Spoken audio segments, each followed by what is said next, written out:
Thanks everyone for tuning in yet another Saturday for my stream slash vlog about issues relating to public transportation. And oh, I'm glad the quality improved. And so we're going to talk today about German intercity rail investment, which is also a topic that I covered uh, 2 weeks ago. I did not stream last week. Yes, I know that I have very weird combo of cringe and random YouTube things. So Alon Levy, YouTube, Germany, trains, and there's a chance that there is actually.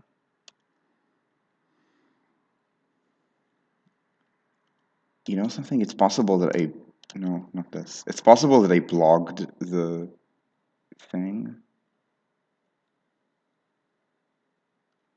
Um, for the election.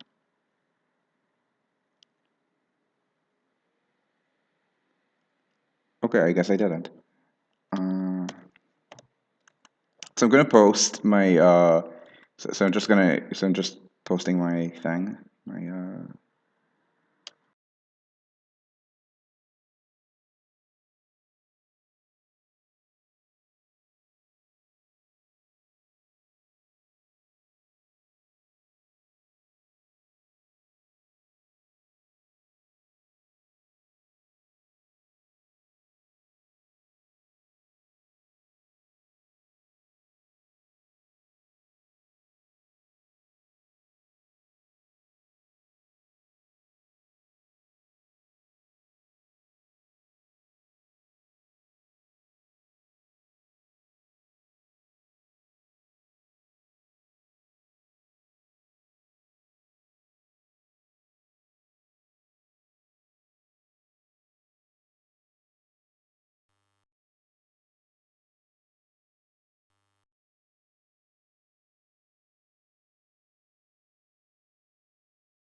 Okay, now it's gonna work, but it's gonna sound terrible. So let's move the external and see. Okay, good. Okay, this is. Oh my god. Okay, yeah. As I said, the headphones sometimes make things better, sometimes they make things worse. Not worse. So let's talk about what Germany should be doing. So what Germany should be doing is build a high-speed rail system.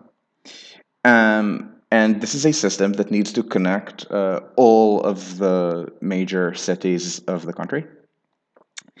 And I am going to put up a picture, but it's going to be a picture that is not what I'm going to start with. Because this is actually crayon that I made uh, in February, and I kind of want to go over and like explain the choices in the crayon more than anything. So for now, let's take all of the crayon lines, select same, fill and stroke, and select, you're not clicking, select same, fill and stroke. So, in case this is just a weird thing that they're still on the pick. Um, so what this is a map of is in blue, these are lines that already exist and or are about to start existing. So currently in Germany, we have the following high-speed lines. The longest one is between Hanover and Würzburg.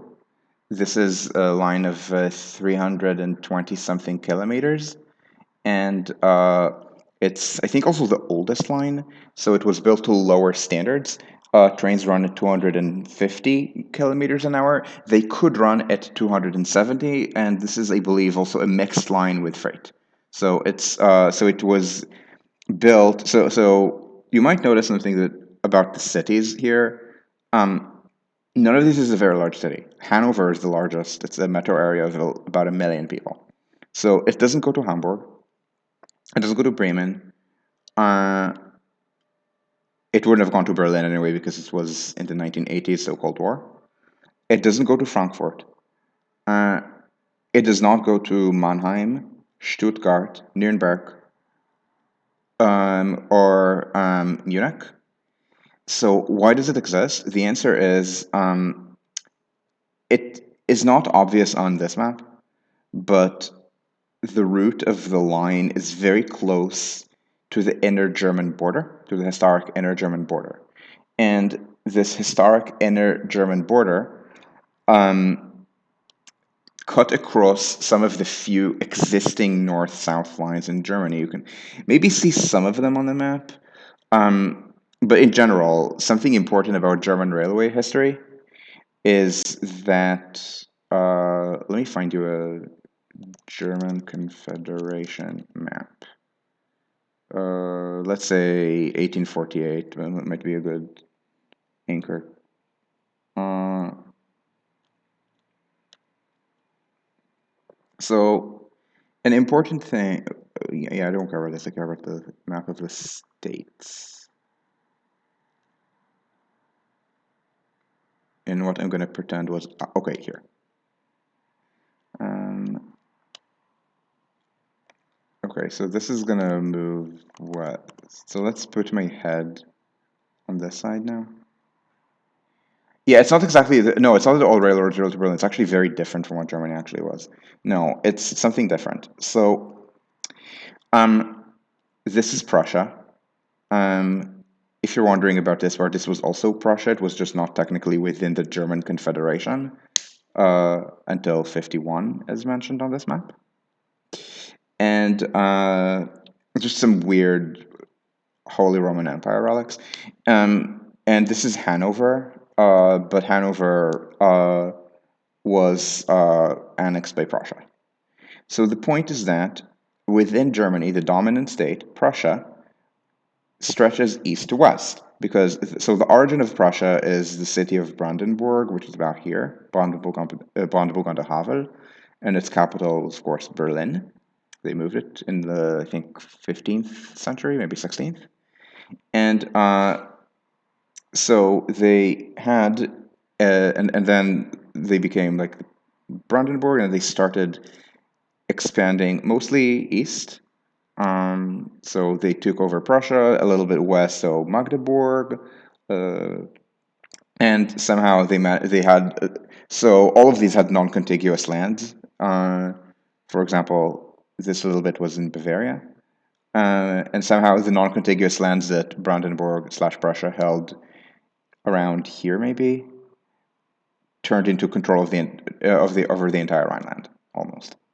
So, and then again, annexation of Hanover.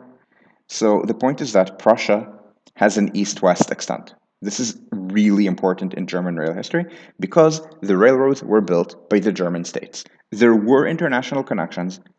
The German Confederation, which again excludes this part but includes most of the Kingdom of Prussia, uh, had a customs union, the Zollverein, and so the so there were international connections like between Prussia and Saxony or something like that, uh, but the predominance of the connections was within each state. Uh, and in fact, the Prussian railway was state-owned, and because it was a state-owned railway, at the time railways were profitable. This actually generated profit. This generated money for the Prussian state in lieu of taxation, the railway monopoly. And so And this was used also for military purposes, as one of the most important facts that, I mean, I think everyone knows anything about German history knows, is that Prussia was a highly militarized state. The elite was highly militarized, and so the uh, huh. Oh, interesting about Nijmegen. Didn't realize. I know that this is a thing in Norway, that I think Narvik is connected to Sweden, but is not otherwise connected to the Norwegian network. But I didn't realize about Nijmegen. For some reason, I would have thought that the Netherlands is so dense that everything is connected to everything. Um, yeah. So my point is that because Prussia used this also for moving troops. So again, east-west extent. And so there was a paucity of north-south main lines. This does not mean they did not exist. They did. However, um, what what kind of north-south? Yes, Tonami, we are recording. Uh, what kind of north-south lines might there be? These would be lines that serve the major cities, right? Because generally you build railways to serve the major cities. And so, what are the major cities in 19th century Germany? Well, Berlin, but Berlin is in the east. And yes, Hamburg, uh, and Hanover, and of course the Rhine-Ruhr area, which was already a very large mega region in 1900. Uh, in fact, Huli recently told me about a certain branch line in, I'm forgetting where in the Ruhr, maybe Bochum, that was used for coal. Uh, there was so much about delivering coal to the country that after it opened, immediately after it opened, coal prices throughout Germany fell 10%. Just the one branch line to some coal mine. And so you would build north-south lines probably around here. So you'd use the Rhine. So we absolutely had and still have main lines going north-south along the Rhine, and maybe things serving Berlin, and maybe things serving Hamburg. But again, Berlin is going to be in the east, and Hamburg, I think one of the key lines was in the east, or passed a little bit through the east. So north-south traffic had to use branch lines. So this is why north-south traffic was such a priority, which is why they ended up building a line that does not actually go to any major city. Now, of course, trains did not terminate in Hanover. This is Germany. It's not Japan with its separate track agent, the Shinkansen. Even in France, which has built a complete, for the most part, high-speed rail system, trains run through the classical lines. So yeah, trains absolutely did and do run from Hanover through to Hamburg, but you can kind of see these lines. They're rather squiggly. It's this line, the main line, and you can see it's not a very direct line. You can see the curves. If you zoom in, which you can't because these are pixelated, the base OSM app. But if you look at it on OSM at higher zoom or on Google Earth, you will see that the curves here are not great. Uh, Hamburg to Hanover, I think it's a little bit more than, it's maybe an hour and a half. Let me check this because I don't remember. But my recollection is that it is about an hour and a half. Hamburg, Hamburg Hauptbahnhof, not Altona, and Hannover, which is not actually pronounced Hanover or Hanover in German, it's Hannover.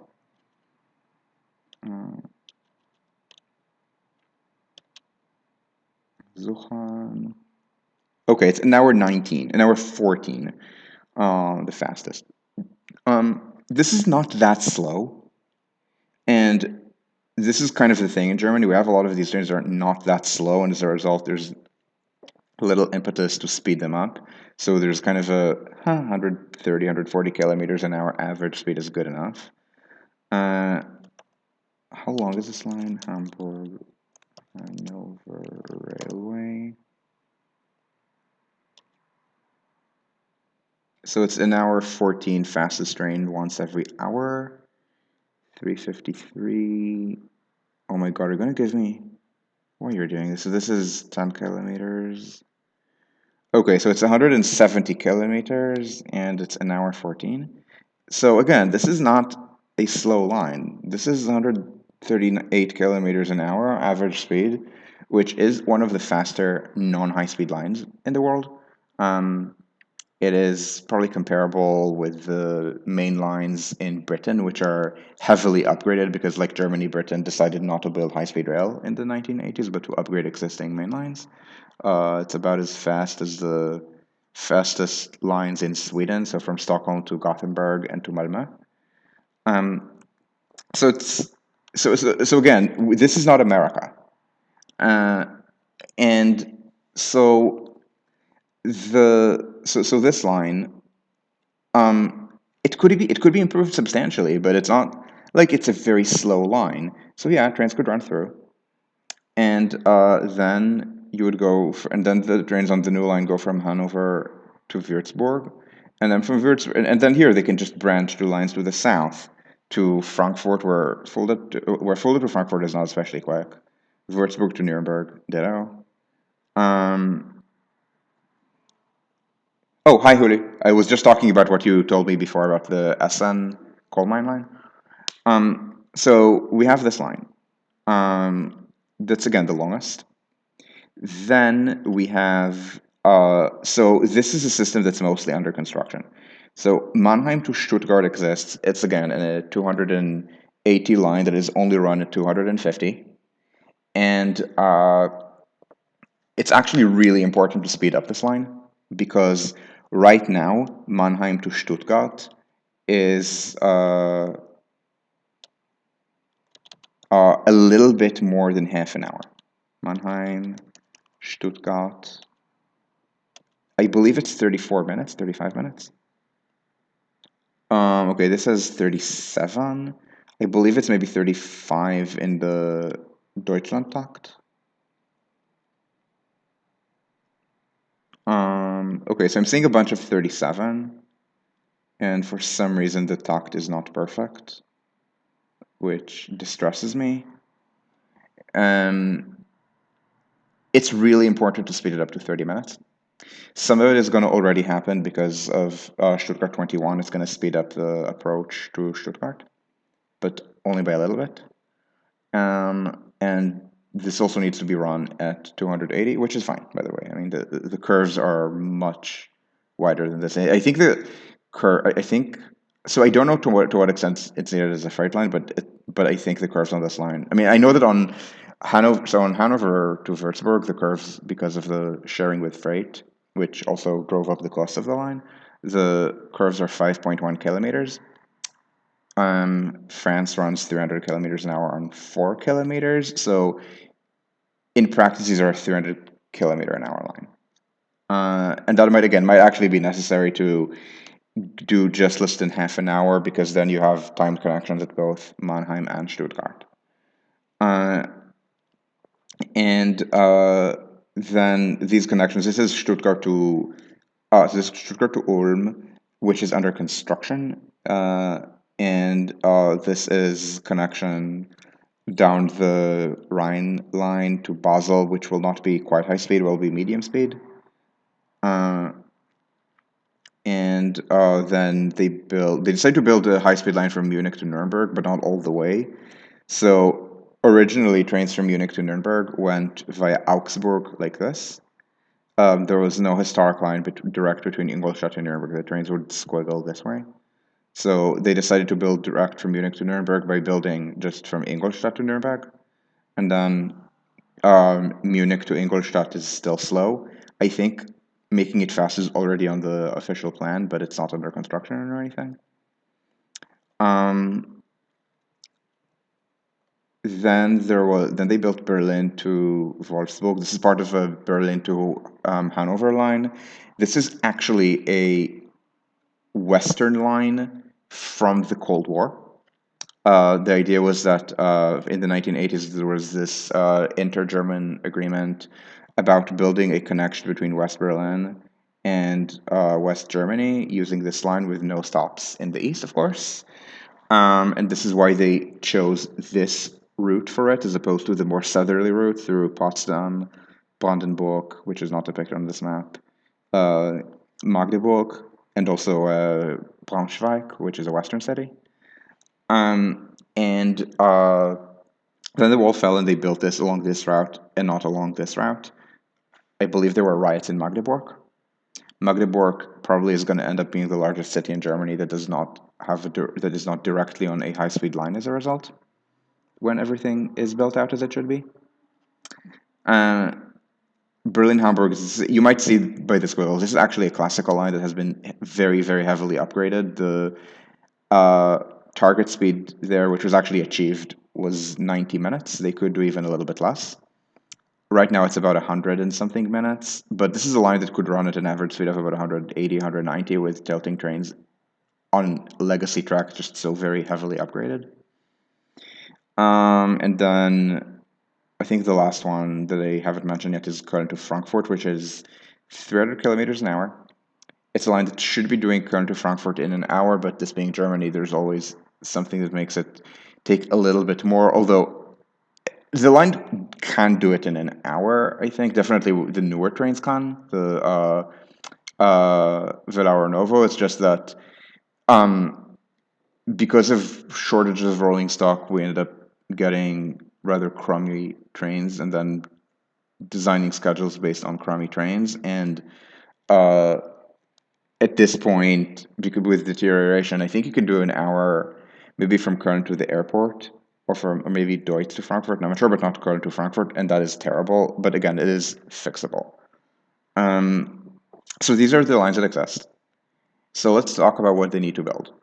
Now,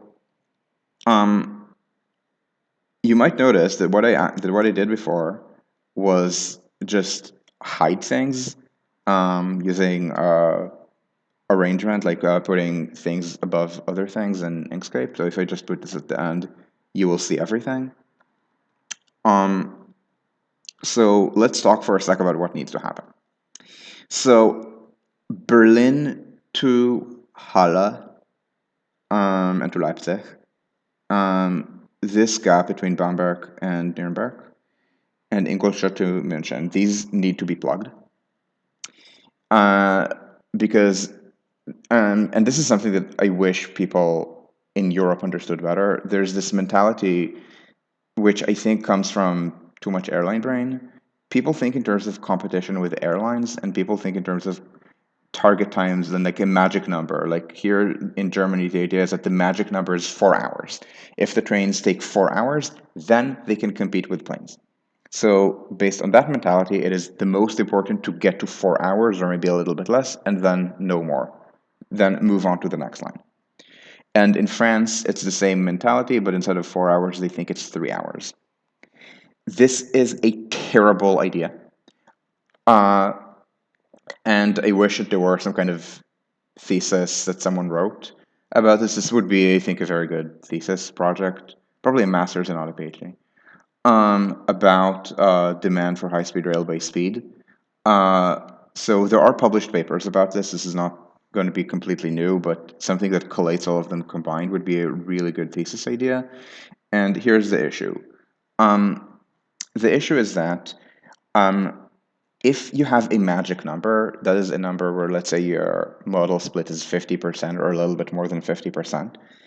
If you have any kind of logit model, or probit model, so let's look for a sec about logit. Logit. Okay, if it's logistic, then logit. So let me see. Okay, so here's an example of a logit model, and move things around, please, for air rail competition, because obviously numbers don't go negative. Can you tell something about this, that at 50% in standard logit, you're literally at the inflection point, i.e. where the derivative is the highest, i.e. Here is where it is the most important to reduce the trip time, because if we're reducing the trip time, and again, please ignore the x-axis labeling. It's just a convenient example. If you're if you're doing some improvements in speed around here, yeah, there's an effect. And if you're doing them here, there's a much bigger effect. So actually, if you are at what you think of as a magic number, this is exactly the point where you need to invest. Now, it's not quite Logit, because Logit is a model for binary competition with air. Now, if I am Deutsche Bahn, yes, I want to compete with air travel, right? Because I want to compete with alternatives for travel, but I just want more people on trains. Now, more people on trains is not going to be a Logit model. It's gonna the curve is going to look different, but the way the curve looks uh, is that if you plot a curve with trip times and then ridership, it's going to look like this. It's not going to blow up to infinity actually at zero because there's always access time, so it's going to look like this. So it's always going to be concave upward. By the way, question to Europeans: if you're watching this, it's likely that you've studied some kind of realistic subject and not a humanistic one, or otherwise have had some kind of math education, like in upper or beyond secondary school. What do they call concavity over here? Because in North America, because nobody could ever remember what's concave and what's convex, the terminology that everyone converged on, for which I think the source is James Stewart, the standard calc test book.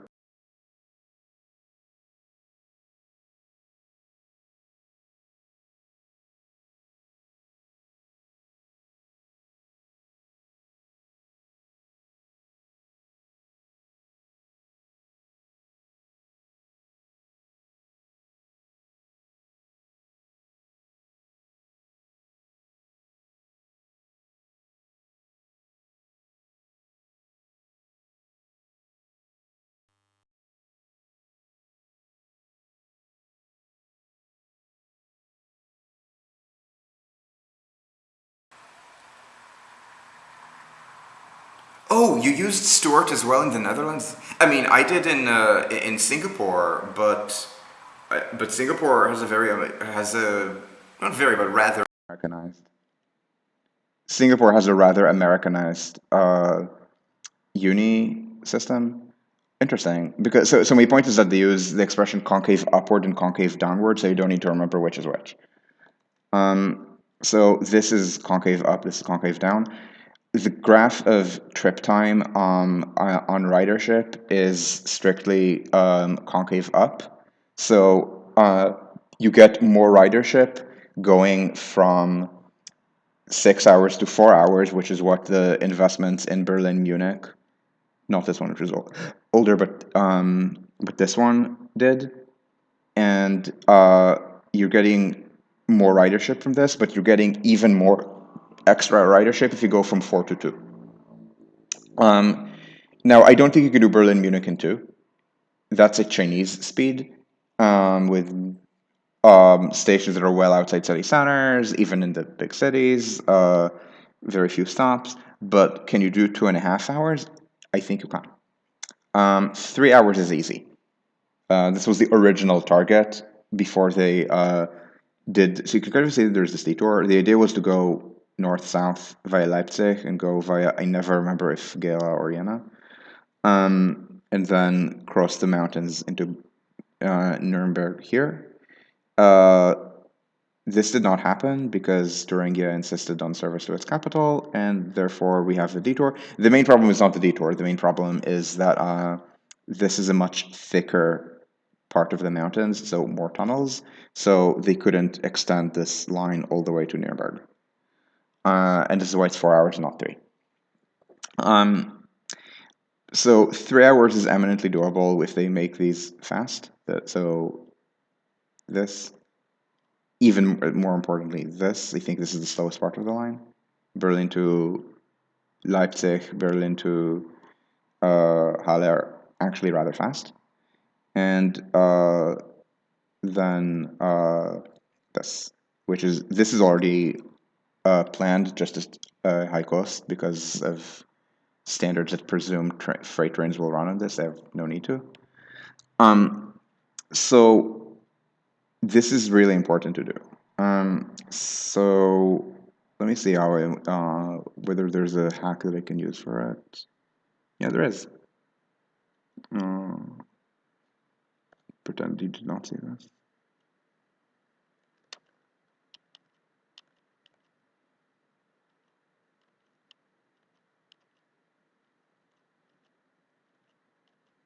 Right. The problem is that you need to click on the exact text box.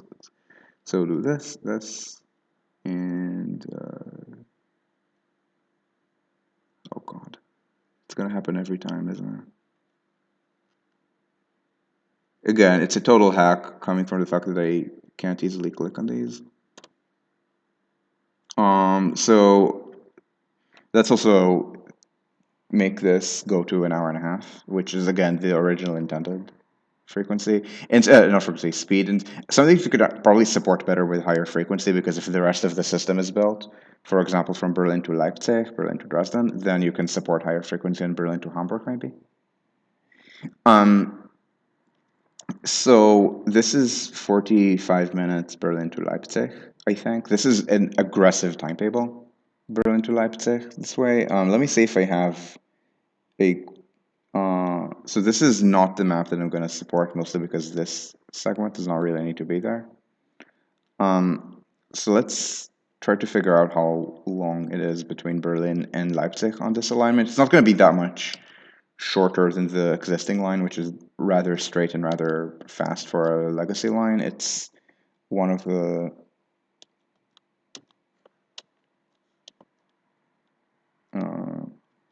it's I believe an hour 20 from Berlin to Leipzig, as opposed to Berlin Dresden, which is very slow, unfortunately.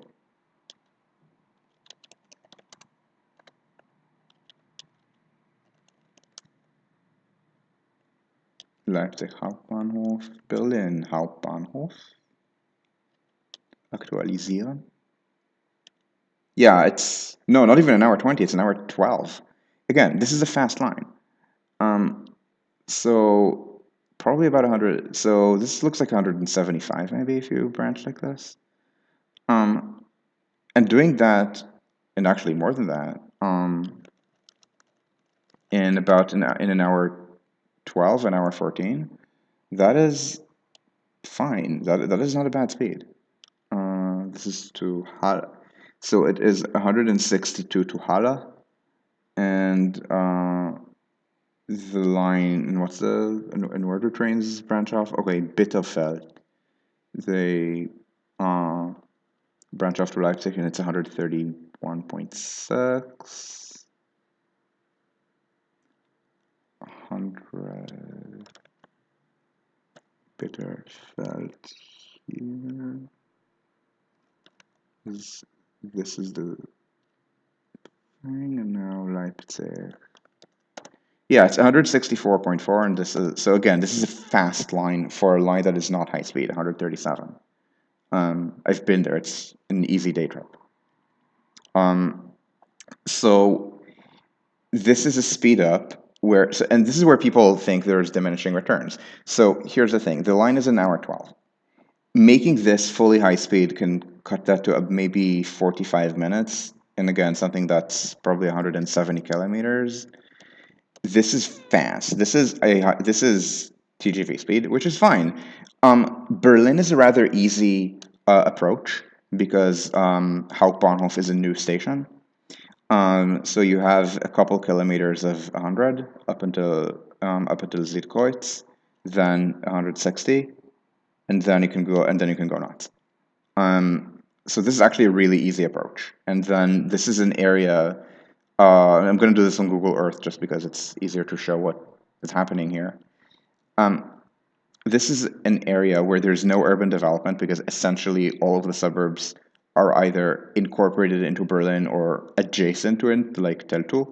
So, okay, you don't build a line through Teltow, through the built-up area of Teltow, you leave the line here, and then this is a very flat part. Um, you might need to go through forests. People might think that these are important forests for parks, but none of these is an ancient forest. These are not these are not like virgin forests or anything. These are things that have been regrown in the last 150 years, because it turns out that not all of this is good land for agriculture. And this is actually a thing where deforestation in, I don't want to call it the developed world because it's also a thing in China, but deforestation in, let's call it the high population density parts of the world happened a lot earlier than people think. So so in the Levant, which was the first place to adopt mass agriculture, there was already deforestation by the time the Bible was written. So the Bible was written in already deforested Israel. Italy deforested in, I believe, classical Rome. Europe past the Alps deforested in the. It depends where, but in France and England it was Middle Ages. It was High Middle Ages. Uh, and actually, there was some regrowth of forest in the late Middle Ages because so many people died from the plague that the there was less need for farmland. And this is actually one of the reasons that in England specifically, the so in England, I think also in France and in Italy, which are also very overpopulated, the survivors of the plague had higher living standards. It was this kind of weird Malthusian process where if there are fewer workers, then uh, you don't need all the marginal land for them, so you abandon the marginal land, and then you farm the best land, and wages are determined on the margin. Uh, and Germany deforested a little bit later, so maybe early modern era. But again, full deforestation and then some reforestation in the 19th century. A lot of kind of like early old timey Sierra Club style conservationism, including the idea that forest fires are terrible and must be fought by all means necessary.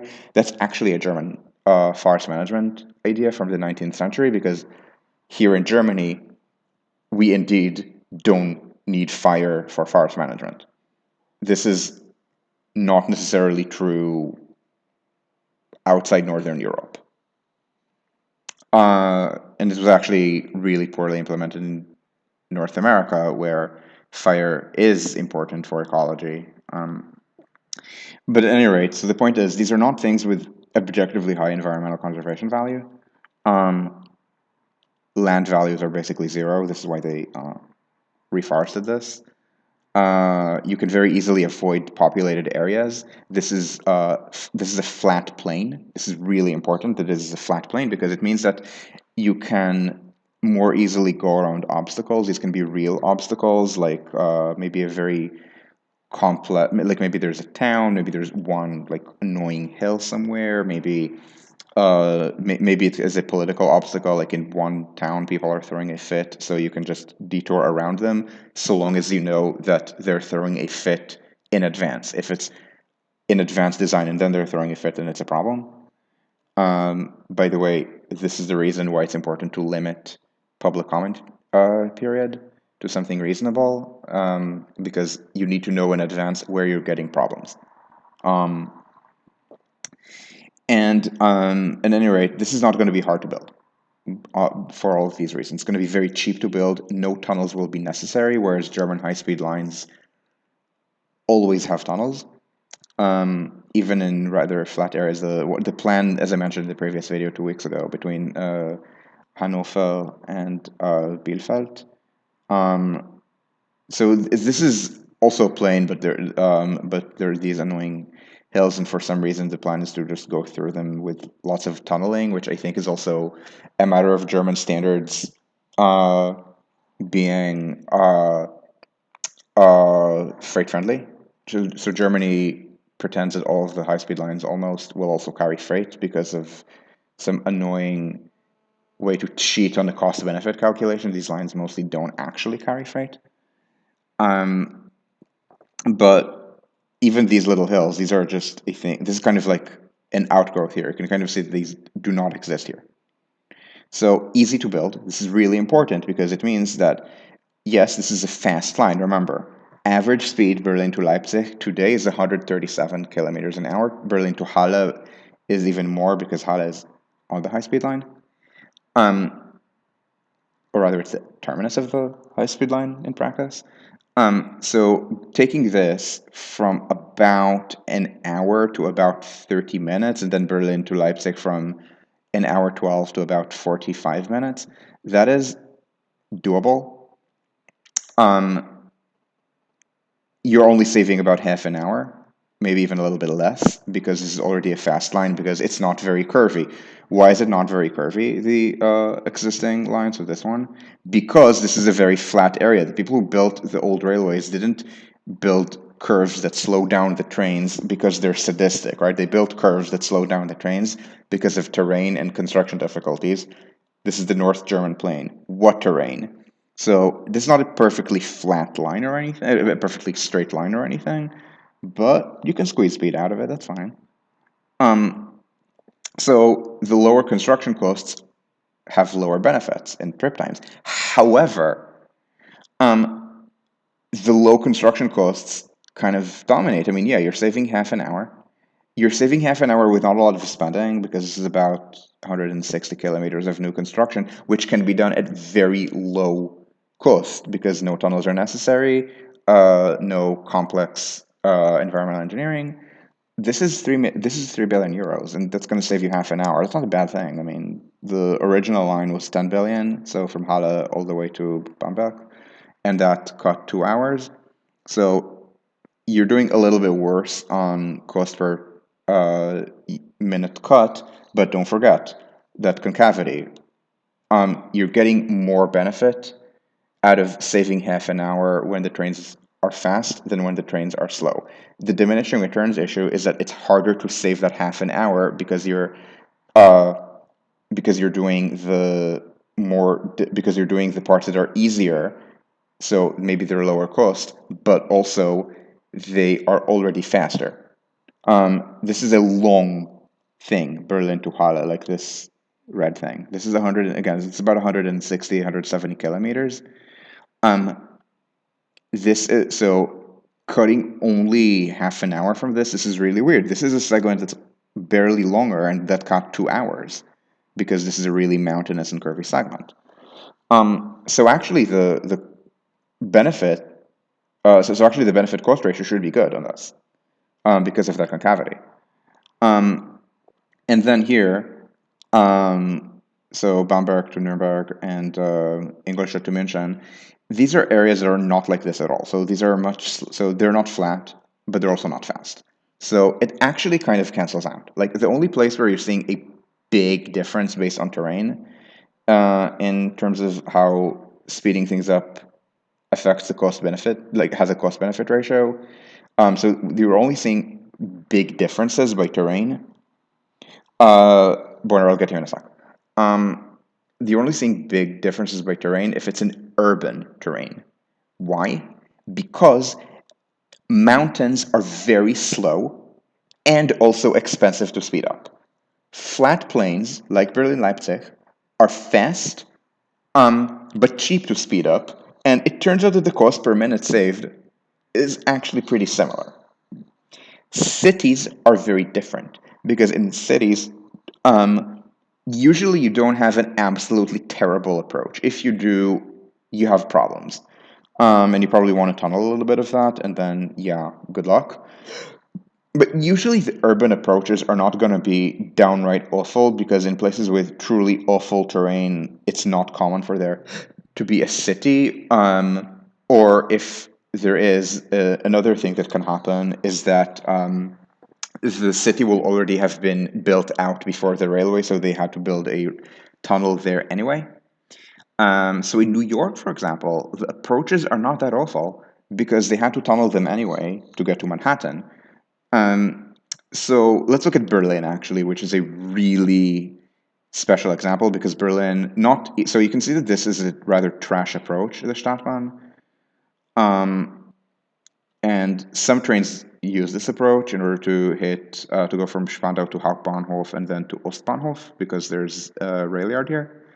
But even in the already planned Deutschlandtakt moves things.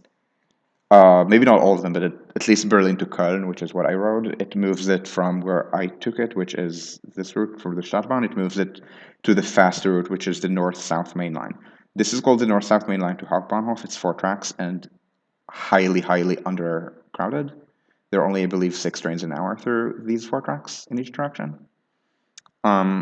This is the north-south tunnel, which is a different route. It's S1, it's much fuller.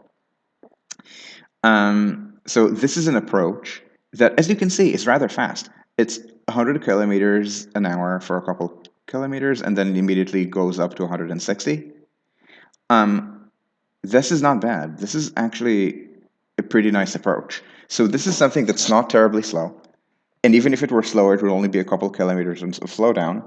But speeding this up is incredibly expensive. Maybe you can squeeze a little bit more, like going from 100 to 120 or something, but actually fixing the curves means you're building new tunnels through the center of Berlin. Good luck. As it happens, they already built these tunnels through the center of Berlin in order to build Hauptbahnhof. So thankfully, the really expensive bit was already done in the 2000s, in the 90s and the 2000s, which is actually a big theme in German intercity rail. The expensive things were done 20 years ago, and now they're refusing to do the cheap things, or they're delaying the cheap things, or they're somehow finding ways to make the cheap things expensive. So the upshot of all this is if you've built half the line, as already happened, so remember blue pre-exists, red is what I'm proposing. If you've built half the line, like Berlin-Munich, build the other half. Now, Borner, you asked me where the worst capacity problems are in Germany. This is an excellent question. For passenger rail, this is the answer. Frankfurt to Mannheim.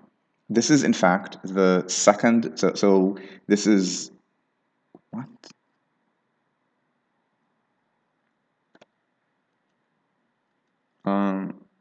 This gonna get to that later. So this is a not good thing. And I will explain this in a sec. But so let's try to bury this for a moment. Frankfurt to Mannheim has 2 lines. Yeah, Stuttgart 21 is only being done now, and Frankfurt 21 is only being proposed now. And yes, Frankfurt 21 is important and expensive, but I don't actually think it's as expensive a project, or shouldn't be as expensive a project as Hauptbahnhof in here. Stuttgart 21 is more expensive, but that's because they've built massive new tunnels to get to the airport, which is rather unnecessary. But anyway, so this Frankfurt to Mannheim is the busiest, is the most crowded part of the system. It has 4.5 trains every hour. I think they were talking about 5 or even 6 in the Deutschlandtakt. And thanks, Uri. And this is actually, I will look for the. Let me actually see. Let me see if I can find it. So I've seen map, but maybe it's not going to be the easiest. Yeah, no, it would not be through anything that's Googleable because it's all. Maybe they will say this here, but so the busiest single passenger rail link in Europe is the LGV Sud-Est between Paris and Lyon, or technically between Paris and the bifurcation between trains to Lyon and trains to Dijon. The second busiest, by a very small margin below Paris Lyon, is actually Frankfurt Stuttgart. Not Frankfurt Stuttgart, Frankfurt Mannheim. So it's very busy, and as a result, they are planning a high-speed line already. They like pretending that these are polycentric regions, which they are, but not nearly as polycentric as they think. So they call it either Neubaustrecke Frankfurt-Mannheim, or between the names of the river-based regions, so Rhein-Main and Rhein-Neckar. So this is actually, okay, you can't see the map because my head is on the right. So if I decided my head uh, is more of a socialist than a nationalist, then you can see now. This is the planned route, including a connection to Darmstadt, which I think is completely extra. Um, and the plan is to do Frankfurt Mannheim in, I believe, 27 minutes. Uh, and this means that Frankfurt to Stuttgart will be frustratingly just over an hour because they keep running Mannheim Stuttgart at 250, where they should be running it faster. But they could do this in half an hour.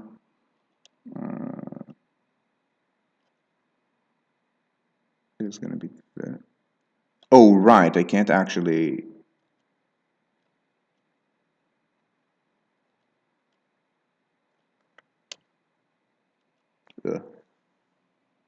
I'll look at the trip times in a sec. Or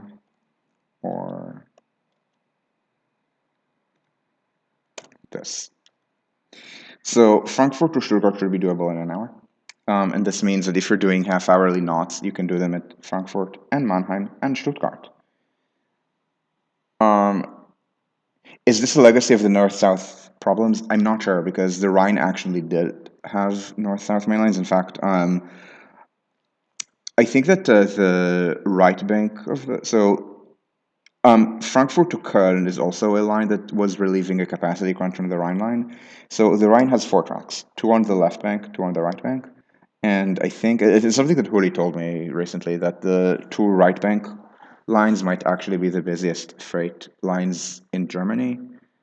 Uh, I think something like 200 trains every day, 200 freight trains every day. So the right bank of the Rhine line is very busy, but that's already been bypassed by high-speed rail, and also uh, the faster regional trains don't need that line, so they don't need to deal with mixed lines, and therefore they built Frankfurt to Köln 4% grades, which helped limit cost. I mean, it was still an expensive line through hilly terrain, but could have been a lot worse if it had been built at the 1% or 1.5% that they built for other things.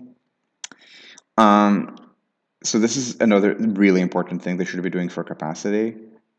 Uh, and they are doing it. It's not me crayoning. This is me saying, okay, this is something that's already on the drawing board and will be funded soon. Just do it. Uh, then, again, something that's already being done soon is Ulm to München. Unfortunately, uh, so Stuttgart to München, I contend can be done in an hour, but this is an incredibly aggressive timetable. I think this is 240-ish kilometers, and this would be with two stops, Ulm and Augsburg. And because they're trying to do it in nice knots, they're trying to do it half an hour, half an hour, half an hour. Which I get why they're trying to do it, and likewise they're trying to do half an hour, even though this entire thing can be done 45 minutes if they make an effort. But there's an argument to be made to try to do this in an hour 15, which breaks a lot of knots because I don't think you can do 30, 30, 15. I mean, you can do 30, 25, 20. Like, this can be done 30 very easily. Ditto this. So, like, 30 and then steal a minute and then 25 and 20, yeah, sure. But it's something where but again, that requires probably thinking in terms of things that are not the knot, in terms of maybe doing the knots in different cities at different times, or maybe realizing that that if the trains get sped up, they're going to have way more traffic than a train every half hour on the key lines, of which this is a key line. So for very high traffic, so far, I mean, I'm showing you this system, and just to, let's also do this. This is rather extra and probably shouldn't be there. Instead, should be like a connection on the existing legacy line, which is right bank, not left bank. The problem is that this turns Köln into a pinch point and forces a lot of trains to not serve Köln, but serve a station that's just across the Rhine from Köln Hauptbahnhof, which is called Deutz. It's a neighborhood. It used to be a suburb, but it was annexed. So the medieval city of Köln was this. So you can see the. Okay, this would not have been medieval. This would be been the early modern boundary. And for a while, this was the largest city in Germany. Then the largest city of Germany became Prague, which was at the time actually had a large German. We might actually have been speaking more German than Czech, and at the time it was like as part of the Holy Roman Empire as anything else. And then it was Berlin. So this is the old boundaries of Köln. This is a suburb called Deutz, which was incorporated into the city in, I believe, the late 19th century. Uh, let me check when. I think it was 1873. Oh, 1888, sorry. Yeah, and this is the old part of Köln.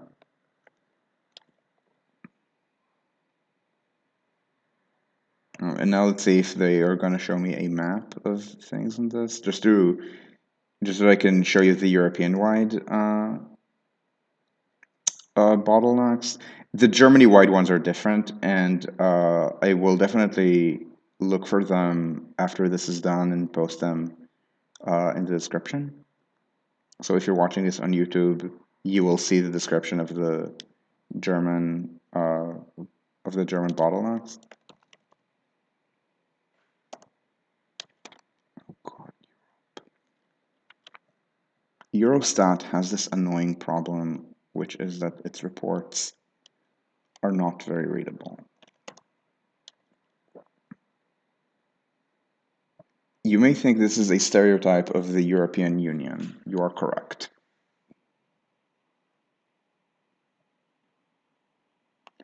Oh, okay, okay. Thanks. Um, yeah, a lot of this, by the way, gets published in things that are not on the internet, but in printed magazines about trains, because Germany, not the world's most advanced country when it comes to digital. Um, okay, I don't care about your model split. It's bad enough. I care about. Okay, this is not what I'm looking for. Okay. Um. So. Um. Oh, Ludwigshafen to Karlsruhe. Yeah. Okay. Wait, Ludwigshafen to Karlsruhe is 260 trains or 260 freight trains? Because if it's 260 trains, yeah, sure. I mean, most of them would be regional trains, but huh. Okay. Other important bottlenecks, by the way, we have the line up the Elbe. This one is a really important freight bottleneck, and as a result, the current plan for this is to build a 40-kilometer base tunnel. There is no need for a 40-kilometer base tunnel. What they should be doing is doing the French slash Japanese slash Chinese trick, where the freight trains stay on the slow line, and the oh wow, where the freight trains stay on the slow line and the passenger trains go on the new line. So you, I don't know, build a high speed line, something like this. Maybe you crest in a short tunnel. Maybe you build a curve that a train can only take at 200 kilometers an hour, not 300, whatever. That's not an important slowdown at the scale. Um, Actually, on the Czech side is going to be rather terrible because this is terrible terrain. You can kind of see how terrible the lines are, and there's no good right of way. So here, tunneling is unavoidable, but it's not 40-kilometer base tunnel.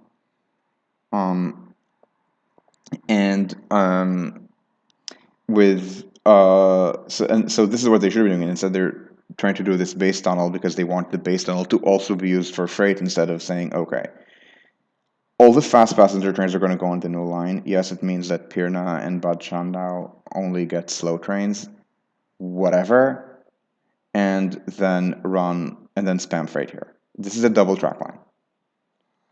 Um, so this is something they should be doing. So Dresden Prague as a passenger dedicated thing, and also let's add Berlin Dresden while we're at it. No, I do not want to.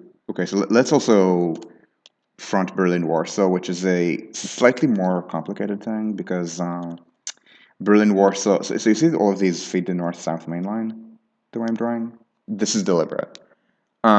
This, by the way, is not currently an intercity line. It's S-Bahn, so the actual trains do something horrible like this, and the plan to restore third and fourth track here would save about 20 minutes. Berlin-Dresden.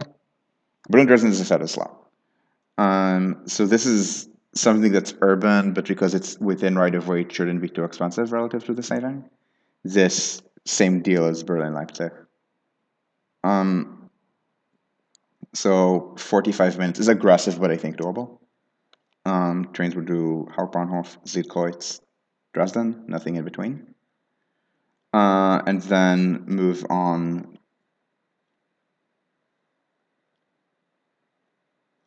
Oh, wow, I did not. Did it just not? Why is Dresden Prague not on the? Oh. Because I kept crayoning what Czechia should be doing, which is already being planned. Prague to Brno and Olomouc. And this is also something that you could be doing, Leipzig to Dresden. This is not just Leipzig to Dresden, because this is also hooks into other lines. So this is Nuremberg to Dresden, or Munich, or München to Dresden, or if you keep connecting to other things, maybe Frankfurt to Dresden. Speaking of connecting to other things, this is being planned, which is a good thing for the Frankfurt. And so again, these things kind of like start following each other, and they look rather logical when you think about it. Again, as I said, this is an hour Munich to Stuttgart. An hour is, I think, doable but aggressive, and also, but very aggressive, I should say. I should say aggressive, very aggressive with German trains, with the Velaro Novos that Siemens is about to put into production. So not just prototype trains; these are real trains that have customers. Shinkansen trains would be able to do it faster. But I get Germany is Germany. How would I feed Berlin Warsaw into the North South tunnel? I wouldn't. Berlin Warsaw does not go into the North South tunnel. This is one of the things that make it complicated. Yeah, my diagram feeds it into the Stadtbahn. This is how it should be doing. This is how it should be done. It sucks because ideally you want to remove all intercities from the Stadtbahn and run all of them on the North South tunnel. And this means would be using the mushroom. So sweep like this. And you could kind of see that you could actually go from the north ring to, and here you have the interlocking that lets you take the train to the curve that lets you go here. Although actually, yeah, and this is how you go to Frankfurt an der Oder, and thence to Poznan and Łódź and Warszawa. And so it could be either. The main reason to keep it on the Stadtbahn is it's straighter. The main reason not to is that the Stadtbahn is slow. The Stadtbahn might not actually be faster than going free. I mean, the ring is also slow, but that might not actually be that much faster. And also, more importantly, the Stadtbahn is the busiest current rail link within Berlin. It's the Stadtbahn and then some small parts of the Eastern Ring, when all the north-south things that divert around city center run alongside the actual ring. And so you want to be able to use the express tracks of the Stadtbahn for express urban service. So this means setting up the Regionalbahn so that the trains on the Regionalbahn can actually so the trains on the Regionalbahn can actually be used as urban rail. So, for example, changing the schedules so that they're going to run every 10 minutes on the Stadtbahn for extra service. Although you might, and you can't do that if there's lots of intercity service because the regional trains make more stops in the intercities, and you might be able to get away with like one half-hourly train to Warsaw. I'm not sure. But you definitely should move all the other trains to the north-south main line, which again is 4 tracks, faster, and will still have a lot of capacity. We're talking maybe 12 trains an hour south of Berlin. Um, so uh,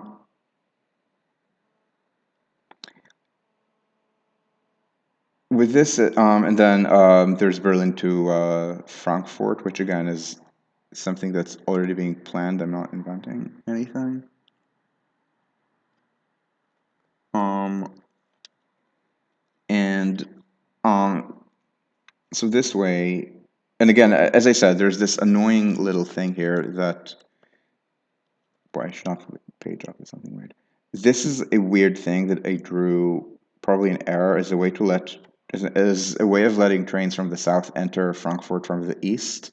This is a balance thing, pretending that this thing does not exist. Um, there's way more stuff entering Frankfurt west than east. And kind of this is the only way you can do the tunnel.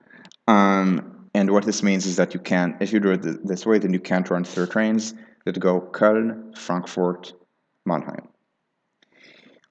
So this weird little thing is a way to let trains do whip without reversing direction.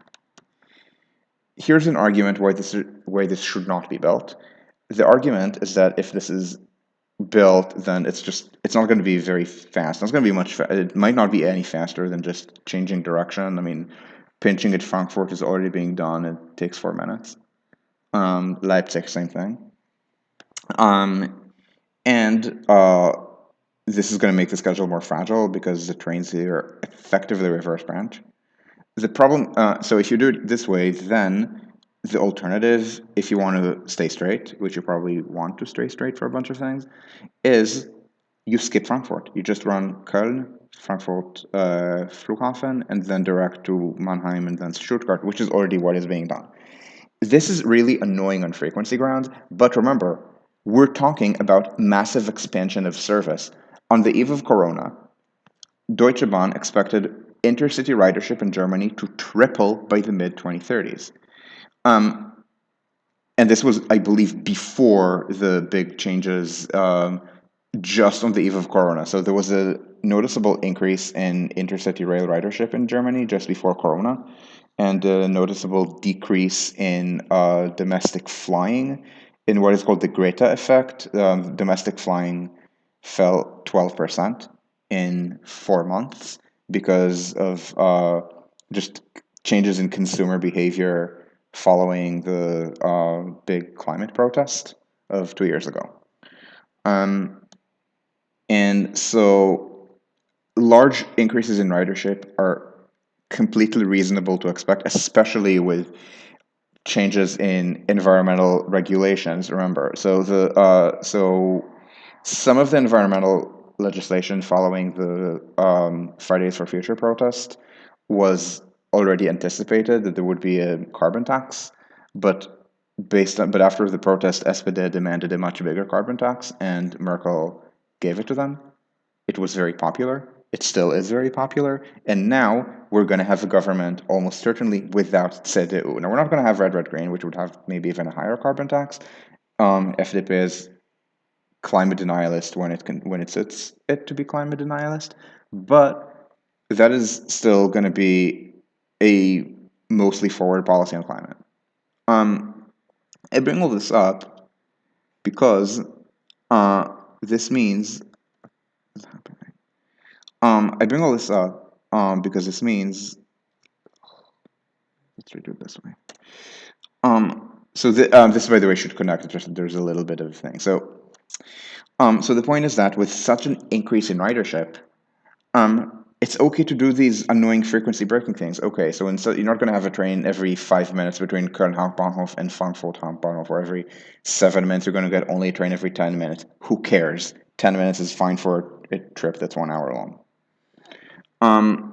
So, so that I think is fine, even with the fact that way more people are going to enter Frankfurt from the west, i.e., Köln and Mannheim and Stuttgart, than from the east, that is Würzburg and Fulda.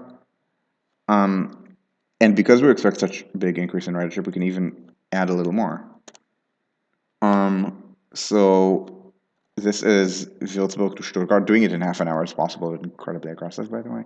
And this is a little weird because the idea is to use this as the main line from Stuttgart to points north. The reason for this is that if you expect ridership to increase this much due to high-speed lines, some of which are not even being planned, so the doubling of ridership is, for example, without any of the Berlin-Munich red, only some of this red, this red, this red, this red, this red, this red, but not this, but not 60 minutes, but 90, not this red. This red is, I don't think it's being planned. So if we expect such a big increase in ridership, then Frankfurt Mannheim, even with a third line, remember the current overcrowded line is the second one, even if the planned soon to start construction high speed line, even the third line could get critically crowded. You don't want to be in a situation where you're loading the equivalent of 12, maybe 12 is fine, but you don't want to load more than 12 trains per hour if you don't have to. So this is kind of a bypass from Stuttgart to points north. So instead of doing Stuttgart to Fulda in an hour and a half this way, it can be done again. Doing it in an hour is incredibly aggressive. 45 minutes is very easy though, I think. So an hour 15 will still move trains this way. And then it keeps going to points north. And of course, you shouldn't just terminate at Hannover. You should go all the way to Hamburg. It's called the Y-Trasse. Y is how they pronounce the letter Y in German. There are all these plans that keep going in and out because there's NIMBYism here. So this is the Y, which is again, this is an aggressive thing to do it in 45 minutes. I think the current plan is an hour. It's about 170 kilometers. You can do it in 45 minutes. An hour is too slow. Likewise, wait, seeing what is happening.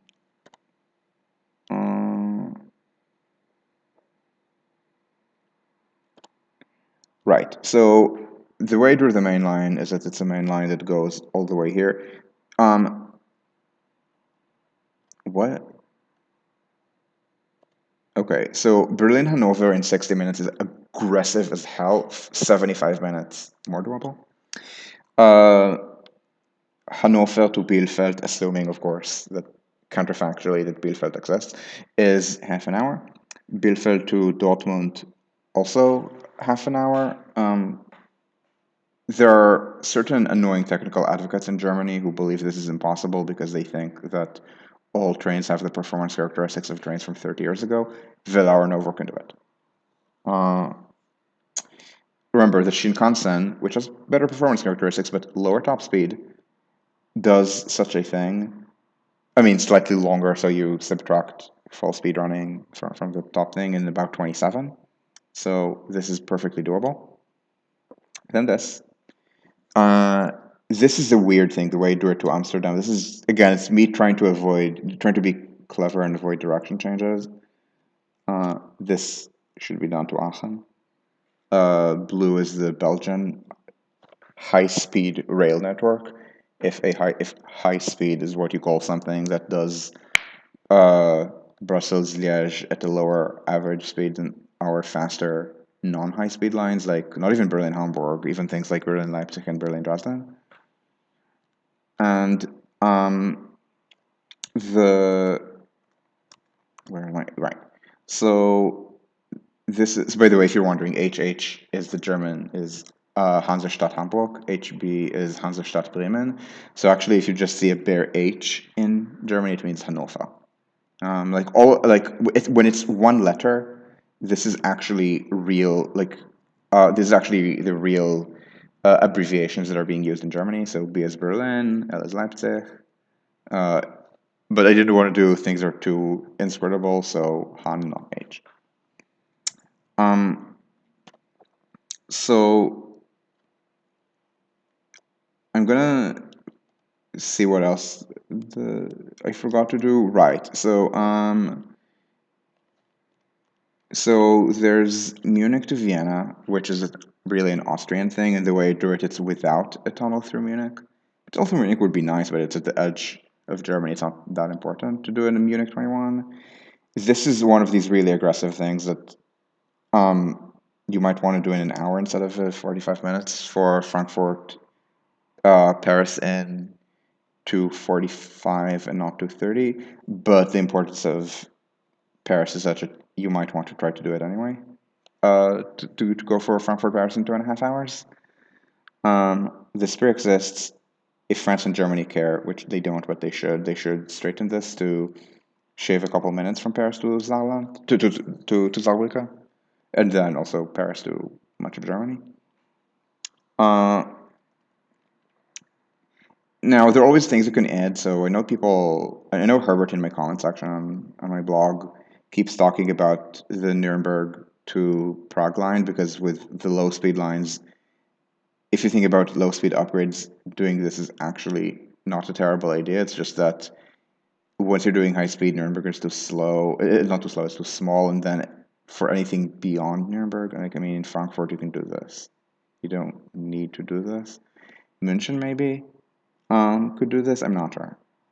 Um, so this is maybe a little weird, but given the expense, I don't necessarily think going to Prague from three different angles worth it. Maybe two. So again, maybe something like this or this if it's the only way to get to Munich, but certainly not more. No, I'm not assuming Spanish costs. I'm assuming German costs, but non-German tunneling levels, which can be produced by admitting from the start that these trains are not going to host any freight service, and so they will be built to 4% grade and not 1.5% grade.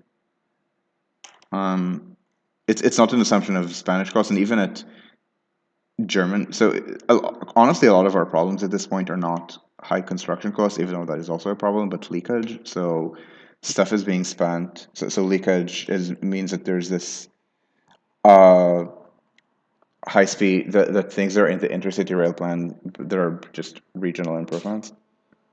Um, in the same way that, for example, in Los Angeles, the problem is partly very high construction costs, but also terrible prioritization. So a lot of the um, referendum money is being spent not on transit expansion, but on plugging in holes in various budgets for bridges and for road widening and for essentially bribing various local officials with their pet projects. And then rail expansions are low priority because some region demands a rail expansion to its territory.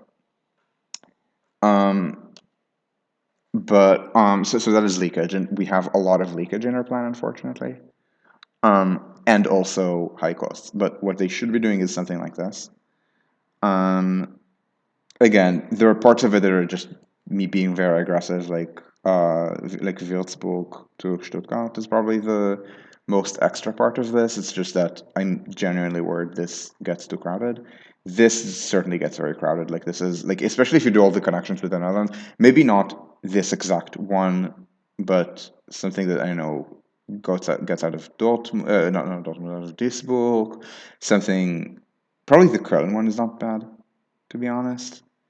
Uh, 30 minutes. Do you spoke to Carl? You don't need to do this weird Frankenstein alignment. You can do it on the normal alignment. I think that's the plan for Rhine-Wall Express already.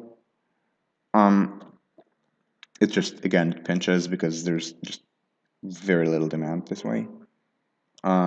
Maybe it improves with the Netherlands, but there's much more Germany than Netherlands, or much more Germany than even Netherlands plus Belgium. And so um, so this is what they should be doing, as I said, including things like this kind. So this tunnel is being built. Some of the approaches are being upgraded. Not enough, I don't think. The so currently, not counting the international connections, it goes like this. Uh, this will probably happen, but it's unclear. This half, Bielefeld to Hannover, yes. Uh, for the Frankfurt is being planned, although slightly too slow. Like they're not going to build through the metropolitan area of Frankfurt, so they're only going to only build as far as Hanau. Uh, This is happening, I think. This is happening. I think this is happening. And these. Um, Again, at much lower speed than they should. Um, the parts that are genuinely missing. Part of this. The parts that are genuinely missing are okay. Berlin to Leipzig, so or to Halle, so this absolutely should happen. The cost per minute saved will be favorable, I think. Um, Same as this, even though this is a less important line, Berlin to Dresden, because Berlin to Leipzig is Berlin to Leipzig and Nuremberg and Frankfurt and München and Stuttgart. This is Berlin to Dresden and Prague. And I guess Vienna, but that's too far. Um, but still, I think would be quite favorable. This actually, I do not know to what extent it's possible to do something weird, like instead of whip and whip, do something like whip and whip, which might even save a little bit of money for building both of them. I'm not sure. This is already in the good enough basket, I think. The problem is that this line doesn't really connect any pair of cities other than Berlin, Hamburg, or maybe Hamburg, Leipzig, or Hamburg, Dresden, or if you squint your eyes, Hamburg, Warsaw. Uh, because Berlin to anything else goes via Hannover. This 60 rather than 75 minutes is aggressive. I think at this point it might not even be. Let me check. I think at this point is almost 2 hours. Um, they are speeding that part. They're speeding that part up, like the part that's already blue. Berlin, Scandinavia has to go through Copenhagen. Remember, not a lot of people live in Scandinavia. Copenhagen is a city of what, 2.5 million? Stockholm, same, and these are very far apart. Okay, so I'm staring at an hour 41, an hour 42. Yeah, an hour 42 is how much it mostly takes. So, um, this should be cut to not much more than an hour, maybe an hour 15. This, by the way, is also going to be busy enough that you don't need to talk it because there's always going to be a bunch of trains to different destinations like Bremen, uh, Duisburg, Düsseldorf, Köln, probably. Um, but this should be sped up. This means build this. Much of this is 200, even though it's good enough for 250. Make that faster. The parts that are 250, try to make them 300 or 320. Um, um, this is being built. This is not quite being built because they keep thinking like they're not trying to build through metropolitan areas is the problem, and so the idea is to only build as far as Ham, and then Ham is supposed to be the main reverse branch point, whereas what they should be doing is stretching things so that Bielefeld to instead of Bielefeld to Ham in 30 minutes, which is meh, do Bielefeld to Dortmund in 30 minutes, and then from Dortmund build. This is going to be rather tunnel heavy, but that's fine. That gets you Berlin to Köln in a decent time. That's also Hamburg to Köln. That's also Hannover to Köln. That also speeds up metropolitan travel for Dortmund Köln. That also is Berlin to Brussels and Hamburg to Brussels. So, like, it's not like there's nothing here. There's just less here than here. Uh, yeah, also Warsaw. Yeah, Warsaw is on my plan. It's just that Poland is a lower density country than Germany. Density matters. Like, not like as a absolute thing, but higher density countries have an easier time building high speed rail. Now, obviously, France is not a high density country, but the importance of this is that a dense country means the cities are closer together. So, this distance, for example, uh, is something like 500 kilometers, 500 something kilometers, which is why I'm saying it should be 2.5 hours, and not the 4 that it is today. This stretch, hardly the densest in Germany because our density goes high, low. This stretch includes Berlin, Hanover, and the entire Rhine-Ruhr. And you go in the opposite direction, you get from Berlin to Poznan, and Łódź and Warsaw, which is much less population. And especially, remember, this is not the densest bit of Germany. This is the densest bit of Germany. So here, within this stretch that from around Dortmund to Stuttgart, you get Rhine-Ruhr, Frankfurt, Mannheim, Mainz counts, Frankfurt, Karlsruhe, and Stuttgart. So there's actually lots and lots of people living here, and this continues a little bit into lower density places like Bavaria, so to München. This mostly tunnel line they should be building to Zurich.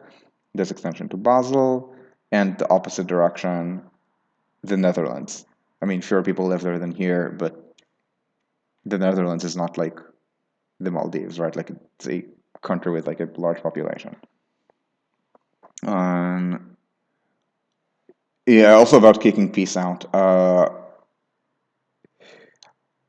They tried, they failed, but they're going to try again in a couple. I mean, like these lines don't take a minute to build; these lines take years to build. So just make sure they're not terribly corrupt about it. Which, as far as I can tell, they're not as bad at construction costs as Orban.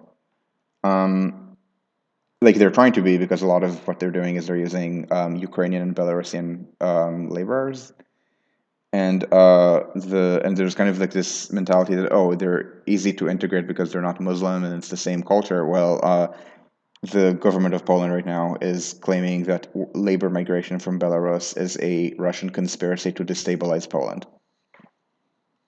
Uh, and I wish it were just peace as opposed to something everyone in Eastern Europe believes, like even very non-peace people in Lithuania think that. Um, so, so despite peace's best effort, Poland doesn't have low construction costs. Poland is a decently high construction cost country, unfortunately, especially in Warsaw, but in Łódź, for example, the regional rail tunnel they're building is not terribly expensive, and so they should be able to do this reasonably cost effectively. The question is just do they have the population to support that? Probably, but we'll see.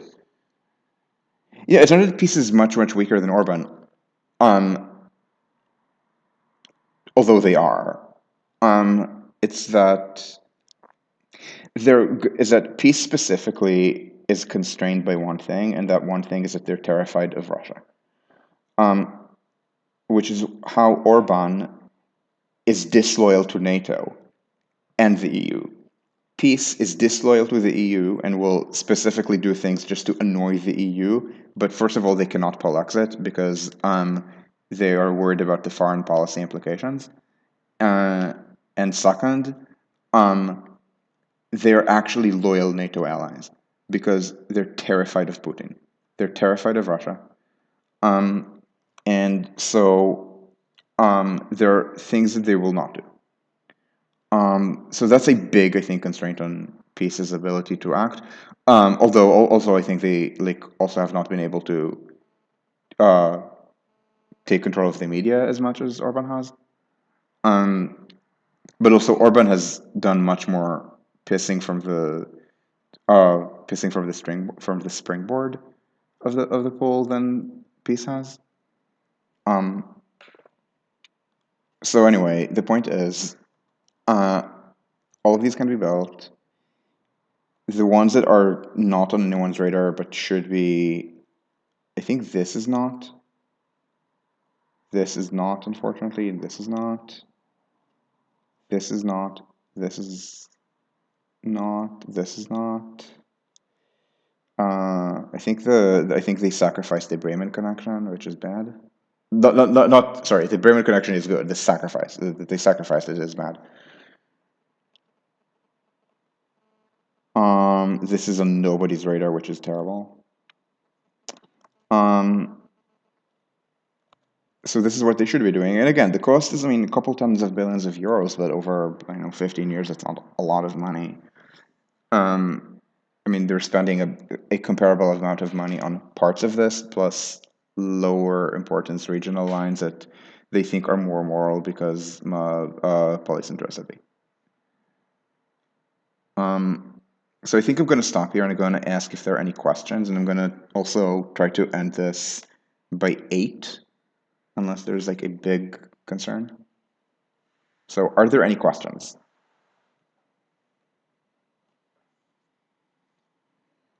Also, I will add, while people type things out, that one advantage of the fact that for a brief moment there I did not have chat in here and I needed to rely on my phone is that I can do this and see chat. Now, it might mean that you're looking at my forehead and not my mouth, but it also means that if I'm staring at a map and the audio just cut out, then you only get a silent film for about 30 seconds and not for 5 minutes, which is what happened, I think, 3 weeks ago. So 2 weeks ago it was okay. Oh, yeah, thanks. Thanks, Warner. Um, yeah, no, Andrew has been really helpful, Andrew Chatham. And the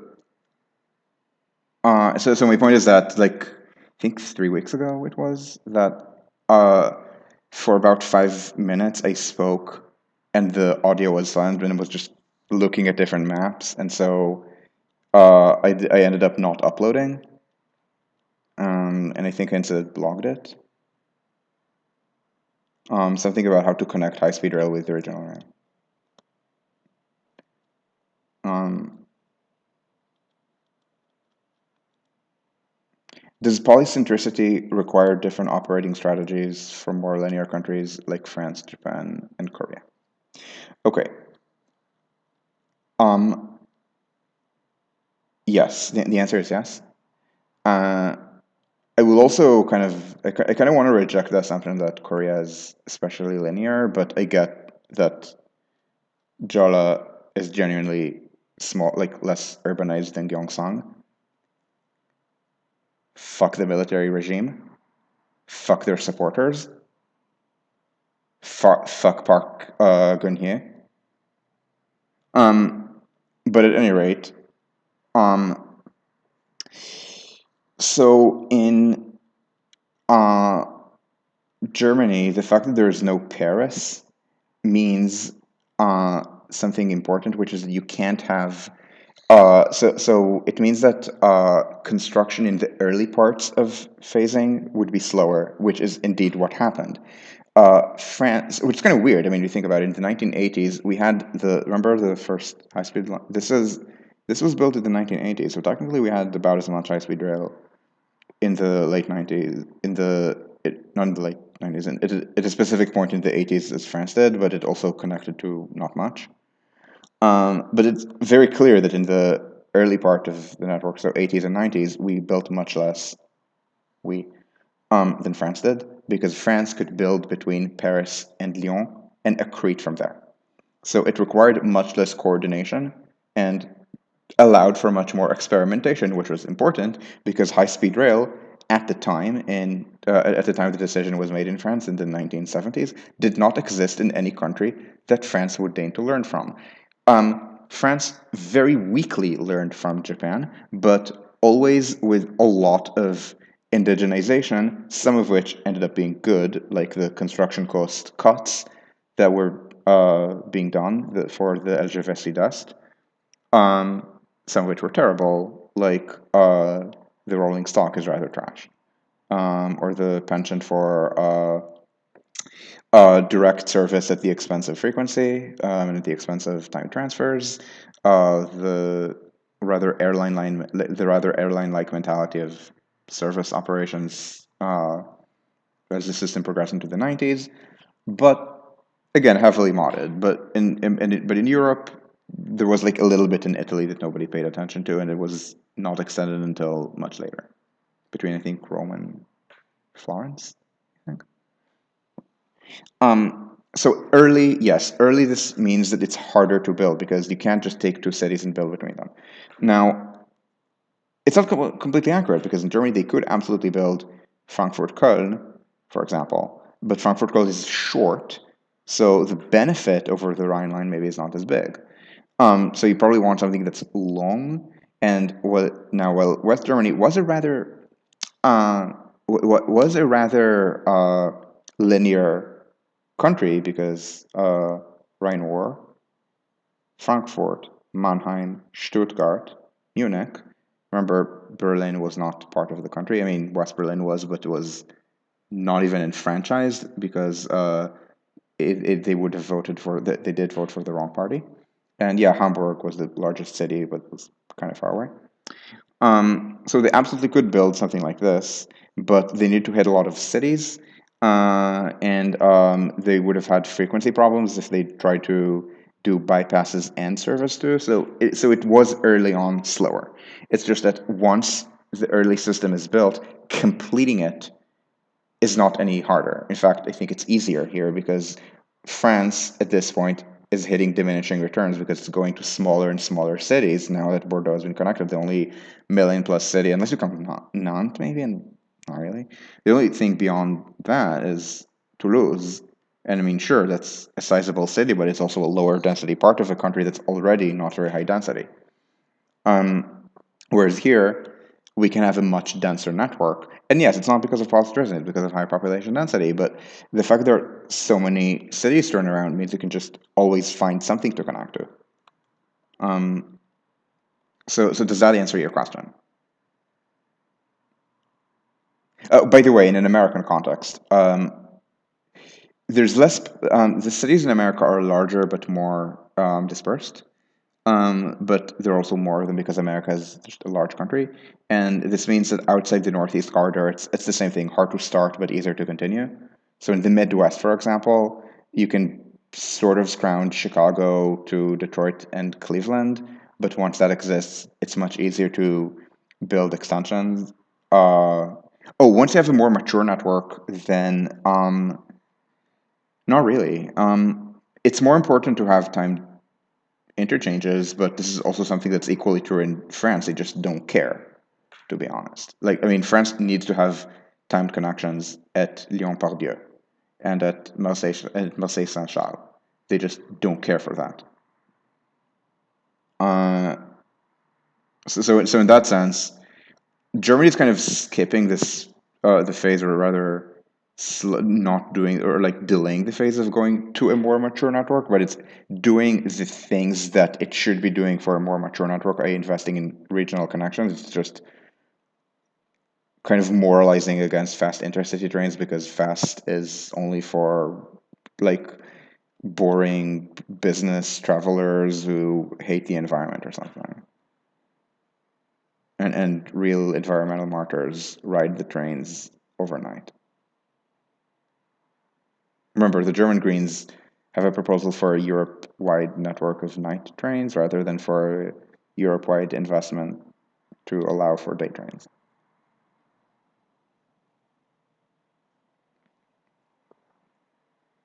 Anyway, does that help this distinction between, let's call it early network, going from early to mature, and then mature? So like the going from early to mature is where we're struggling here because going to mature kind of triggers people's gag reflex of speed or France.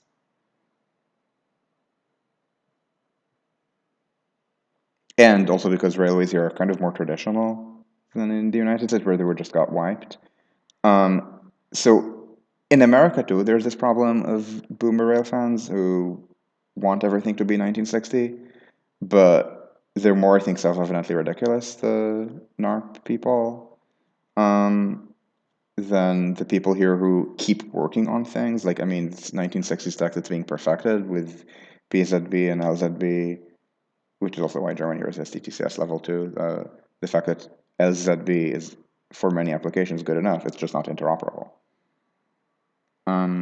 And these people have a lot of power in the pro-rail community because they've done serious things for the rail industry. It's not like some random American activist who opposes the bipartisan infrastructure framework as kind of a political angle to do something or other. These are much more serious people than that.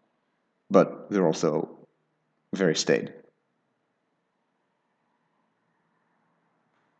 if that makes sense. I know it's 8 already, but Are there other questions?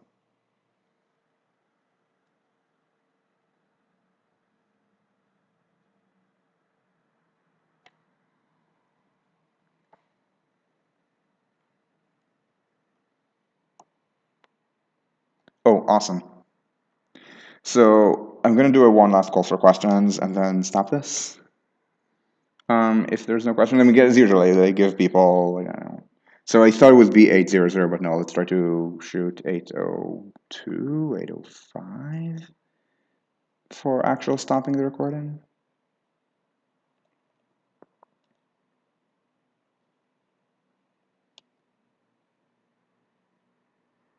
And I didn't actually change anything, so close without saying.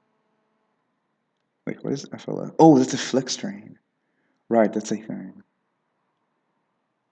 They let you book a flex train from the Deutsche Bahn website? Wow. What was the question? Are we getting EU HSR crayon? Um, Not now, but maybe later.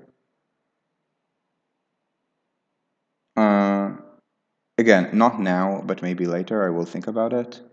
Uh, I mean, right with like a crayon for like an EU army and a crayon for how for like a de-Fideszization program for Hungary and crayon for how to like have a EU federal system that is not uh, the EU Commission and the Council of Ministers uh, like trampling on like 28 like 27 plus like maybe a few more if they're going to admit more countries, like 28 ministers trampling on a human face forever. So something with like more, so like, so yeah, I could cry on that, but as long, but at the same time as crayoning how they should have like a toothy European Parliament and so on.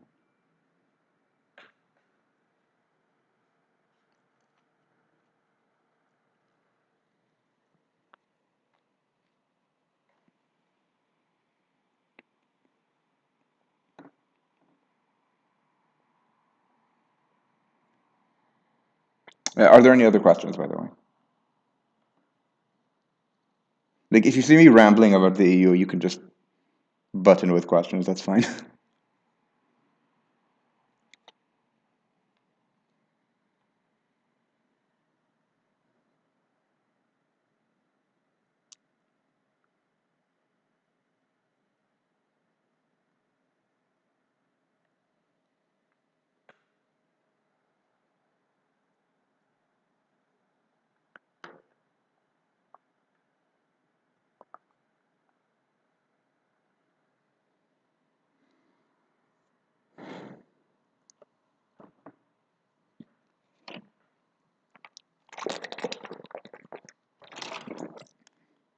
Also, of course, crayon for once the British economy runs out of literally every good, and like how to get them to rejoin.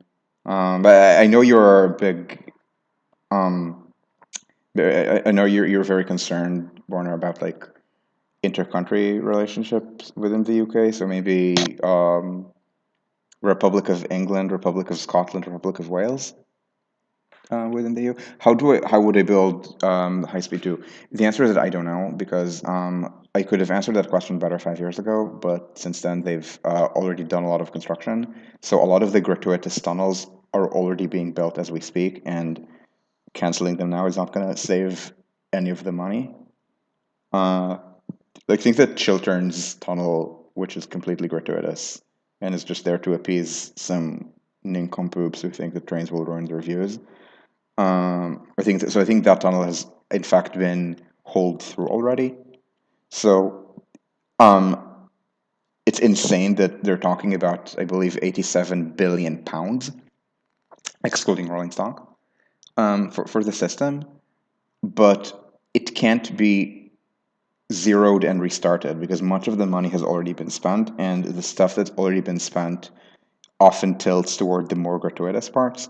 I think the parts that might be savable are not building the giant stations in Birmingham. Uh, Maybe London does. Maybe they can also cancel some of the extra platforms in London at Houston. But It isn't the TPM's digging stage. I thought there was one tunnel that's already been holed through. Or maybe I'm just drunk and I don't remember correctly. Yeah, Britain is not Germany.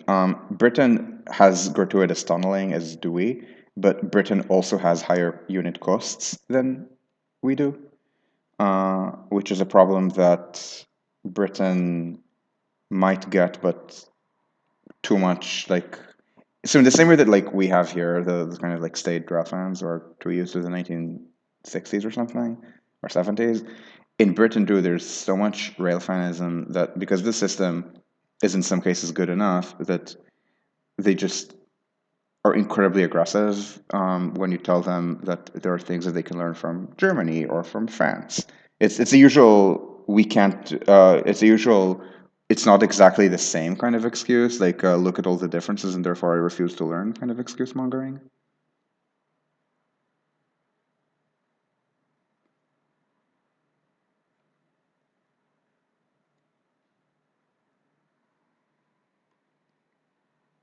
Balkans probably are going to be the last, just because it's very mountainous and not very densely populated.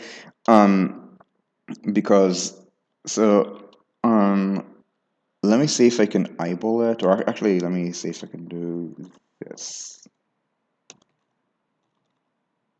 And see if they're gonna tell me the size by country. Um, oh God, you're gonna do this. You're gonna just tell me countries. Okay, so let's try. Um, in the former Yugoslavia, actually, it might actually be. Do you just tell me the population? I mean, Yugoslavia was a country for long enough that might actually tell me the population. Yugoslavia's. Okay, great. Um, so Yugoslavia had a surface area of 267,000 square kilometers. Germany's, I believe, 330.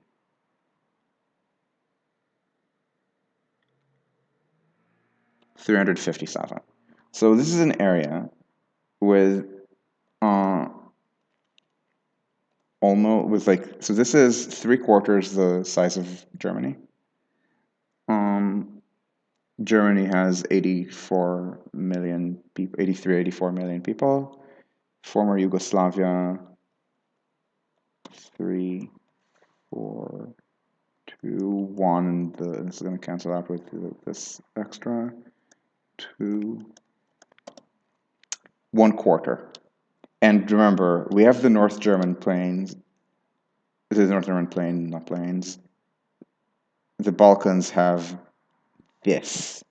In fact, Branko Milanovic speculates that, so he points out that that the Western Balkans is one of the poorest parts of Europe.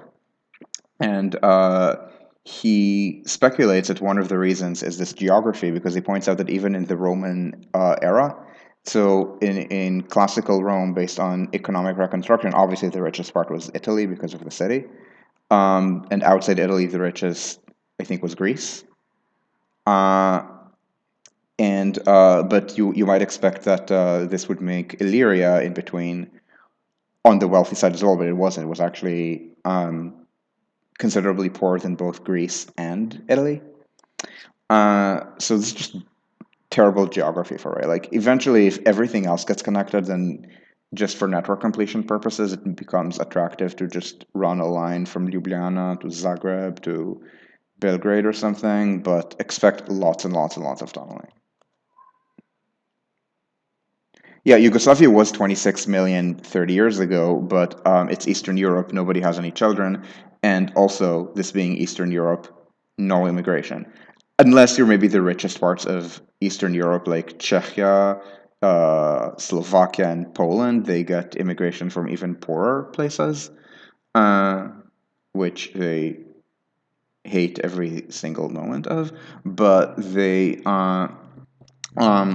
the population in these countries, yeah, exactly. It's not. I mean, let me see if we can find demographics of Poland, which, as a reminder, is I think the fastest grow has had the fastest economic growth per capita in Europe. Yeah, Poland's flat, uh, and natural change is like this because the demographic momentum is gonna murder them. The TFR is this low. Um, or Bulgaria, it's even worse because Bulgaria's had high economic growth as well. Don't get me wrong, but from a much lower base. So this is Bulgaria.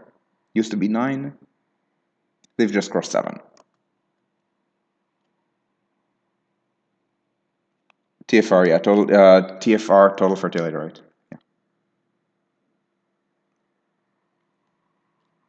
Um, yeah, Slovenia is definitely the richest Eastern European country that's not VR, that's not V4, right? Because Slovenia is like I believe as rich as Czechia.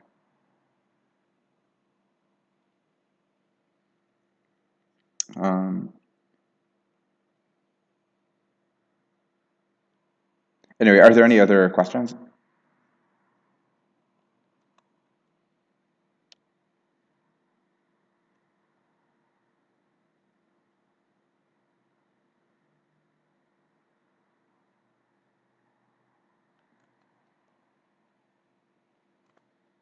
As I said, Bulgaria. Look. Um,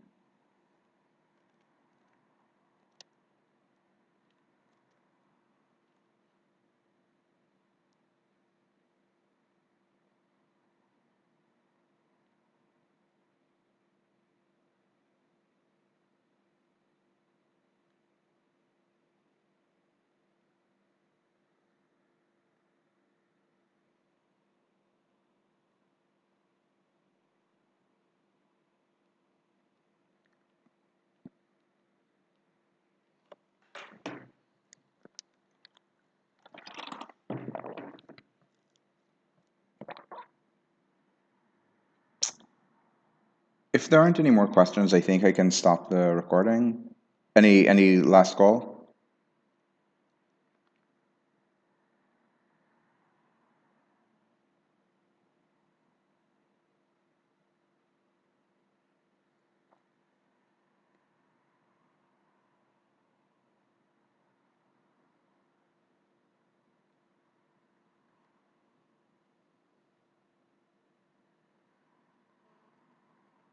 All right.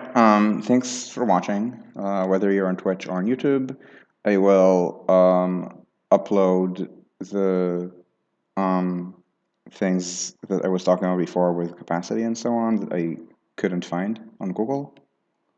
And I hope to see you next week with another video.